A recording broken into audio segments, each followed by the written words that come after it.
इधर के तमें मुमरादारी करेंगे बिलाल फेरोज, आइए तफसीलात अंदर है। जी बिलाल।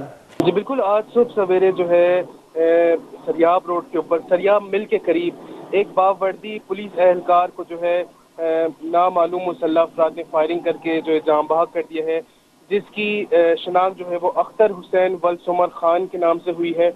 ये पुलिस एहलकार जो है अपनी ड्यूटी सर अंजाम देकर सुबह 7 बजे किसी से लिफ्ट लेकर अपने घर की तरफ गामजन था कि रास्ते में उसको जो है मुसल्लह अफराद ने फायरिंग करके शहीद कर दिया।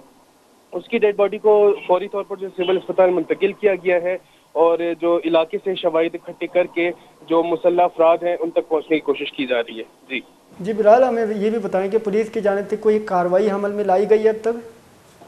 नहीं जी, हमेशा की तरह पुलिस की जानिब से यही बयान सामने आया है कि जो जाए वकूआ है उस पर जो है घेरा लगाकर वहाँ से शवाहिद इकट्ठे किए जा रहे हैं और जल्द जो है मुल्जिमान तक पहुँचने की कोशिश की जा रही है, लेकिन ताहाल कोई भी किसी किस्म की जो मुसल्लह अफराद हैं उनकी शनाख्त नहीं हो सकी है। जी बहुत बहुत शुक्रिया बिलाल।